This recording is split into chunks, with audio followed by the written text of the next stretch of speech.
नमस्कार, मैं पंकज कुमार भार्गव एक बार फिर आपके सामने एक नई वीडियो के साथ। इस वीडियो के अंदर मैं आपसे बात करना चाहूँगा उन 59 चाइनीज़ ऐप के बारे में जिनको रिसेंटली इंडियन गवर्नमेंट ने कम्प्लीटली बैन कर दिया है।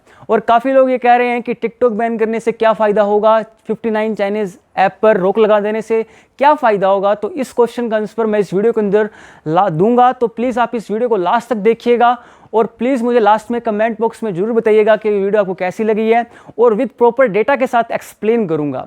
और अगर आपने मेरे इस चैनल को अब तक सब्सक्राइब नहीं किया है, अगर आप मेरी वीडियो पहली बार देख रहे हैं, आप मेरे चैनल पर पहली बार आए हैं, तो प्लीज़ मेरे इस चैनल को सब्सक्राइब कर दीजिए और नोटिफिकेशन बेल को प्रेस कर दीजिए ताकि आपको मेरी आने वाली वीडियोस की नोटिफिकेशन मिल जाए। तो चलिए बिना किसी देरी के शुरुआत करते हैं।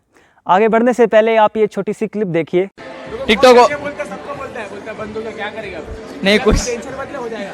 क्योंकि और ऐसा कुछ भी नहीं होएगा, बंद नहीं होएगा, क्योंकि वो बहुत बड़ा प्लेटफॉर्म बन चुका है इंडिया में और बहुत ज़्यादा लोग उसको यूज़ करते हैं। इस क्लिप के अंदर ये महाशय बता रहे हैं कि टिकटॉक कभी बैन हो ही नहीं सकता। तो जो इनके सपने टूटे हैं, मुझे उस सपने उनके लिए दुख है, मैं संवेदना जाहिर करता हूँ अपनी।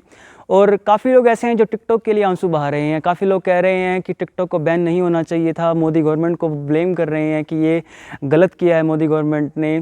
बहुत बड़ी गलती हुई मोदी जी को प्राइम मिनिस्टर बना के। जैसे बूंद बूंद से तालाब भरता है ना, वैसे ही छोटे कलाकार से ही बड़ा कलाकार बनता है मोदी जी। आपने टिकटॉक बंद करवा के बहुत बड़ी गलती की। छी Modi ji, shame on you, छी। तो मैं एक क्वेश्चन पूछना चाहता हूं उन लोगों से जो टिकटॉक के बैन होने के बाद में आंसू बहा रहे हैं कि क्या आपने कभी उन आंसुओं के बारे में सोचा है जो शहीद सैनिक के परिवार की आंखों के अंदर है? क्या आपने कभी उस माँ के बारे में सोचा है जिसका बेटा सरहद पर शहीद हो गया? क्या आपने कभी उस बाप के बारे में सोचा है जिसका बेटा शहीद हो गया? क्या आपने कभी उस बहन के बारे में सोचा है जिसका भाई शहीद हो गया? अगर ये लोग इन चीज़ों के बारे में सोचते तो शायद आज ये टिकटॉक के लिए रो नहीं रहे होते। और काफ़ी लोग ऐसे हैं जो बोल रहे हैं कि टिकटॉक बैन होने के बाद में रोज़गार ख़त्म हो जाएगा, बेरोज़गारी बढ़ जाएगी। तो शुक्र है भगवान का कि ऐसे लोग 1947 के अंदर नहीं थे। जब भारत देश आज़ाद हुआ था उस वक्त ऐसे लोग नहीं थे, क्योंकि अगर ऐसे लोग तब भी होते तो ये बोलते कि ब्रिटिश सरकार को भारत से नहीं निकालना चाहिए, क्योंकि काफ़ी नौकरियां खतरे में पड़ जाएंगी, देश के अंदर बेरोज़गारी बढ़ जाएगी और शायद आज भारत देश आज़ाद ही नहीं होता। और ऐसे लोग भारत देश के अंदर वो नेशनल सिक्योरिटी के बारे में जानते ही नहीं है कि नेशनल सिक्योरिटी क्या है। आखिरकार ये जो गवर्नमेंट ने स्टेप लिया है वो क्यों लिया है? शायद ऐसे लोगों के लिए देश बाद में है, पहले टिकटॉक है। क्योंकि टिकटॉक जैसे चाइनीज़ ऐप से जो हमारी जो पर्सनल इन्फॉर्मेशन थी, वो सब पर्सनल डेटा इन्फॉर्मेशन वो चाइना के पास जाकर स्टोर हो रही थी।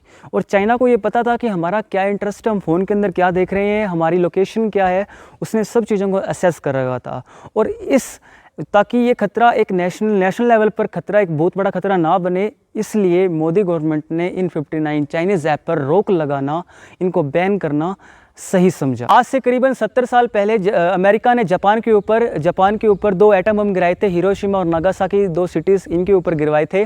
और जिसके बाद जापान को फिर से जीरो से स्टार्ट करना पड़ा था। और अगर आज की डेट के बारे में बात करता हूं, तो आज की डेट के अंदर जापान एक डेवलप्ड नेशन है और भारत एक डेवलपिंग नेशन है।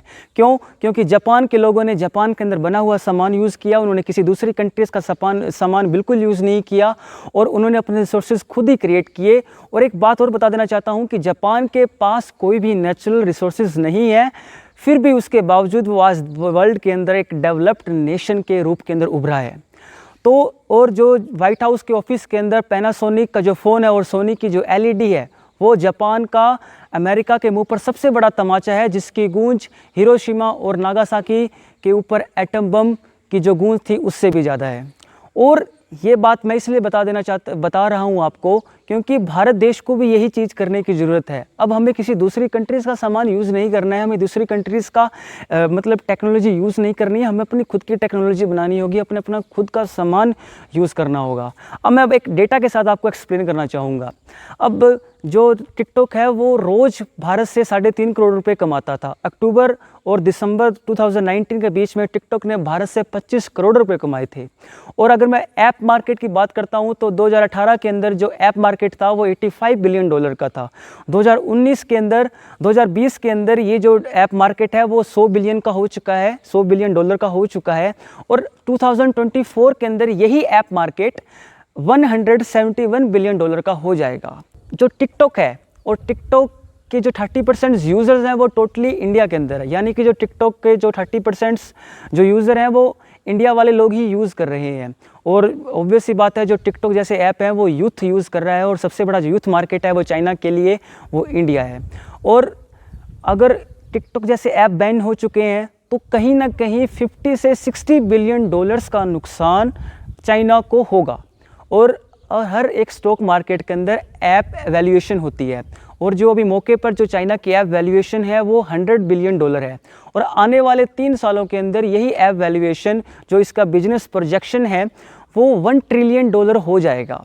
और इससे वही जो इनकम इस रेवेन्यू से जो जनरेट कर रहा है वही इनकम वो अपनी कंट्रीज़ के अंदर यूज़ करेगा, मिलिट्री के अंदर यूज़ करेगा, देश के सुरक्षा हथियारों को बनाने के अंदर यूज़ करेगा, और उसी हथियारों को अपने भारत देश के खिलाफ यूज़ करेगा। तो ये बातें मैं आपको इसलिए बता रहा हूँ, ये डाटा मैं आपको इसलिए बता रहा हूँ ताकि आपके माइंड में ये आ सके कि टिकटॉक बैन करने से क्या होगा, टिकटॉक जैसे चाइनीज़ ऐप करने से क्या बेनिफिट हुआ है, चाइना को क्या बेनिफिट हुआ है, भारत को क्या बेनिफिट हुआ है। अब चाइना के पास 20 बिलियन डॉलर 30 बिलियन डॉलर ये पैसे नहीं जाएंगे तो वो पैसा किसी अपने अदर रिसोर्स से वो जनरेट करेगा। साउथ चाइना जो सी है उस पर जो प्रेशर बनेगा, हांगकांग अंदर एक टेंस माहौल चल रहा है वहाँ पर, तो मतलब चाइना एक वर्ल्ड लेवल पर अलग थलग पड़ जाएगा। और ये सबसे बड़ा जो एक वर्ल्ड की बिगेस्ट डेमोक्रेसी है उस देश के अंदर ऐसा एक स्टेप लेना ये एक आप अपने आप में बहुत बड़ी बात है। और मुझे उम्मीद है कि आप मेरी बात से सहमत होंगे, और अगर आपको ये मेरी वीडियो पसंद आई है तो प्लीज़ आप इसे लाइक कीजिए। और आपसे लास्ट में एक रिक्वेस्ट करना चाहूँगा कि ऐसी स्थिति के अंदर हमें राजनीति नहीं करनी है, हमें अपने देश के साथ खड़ा रहना है।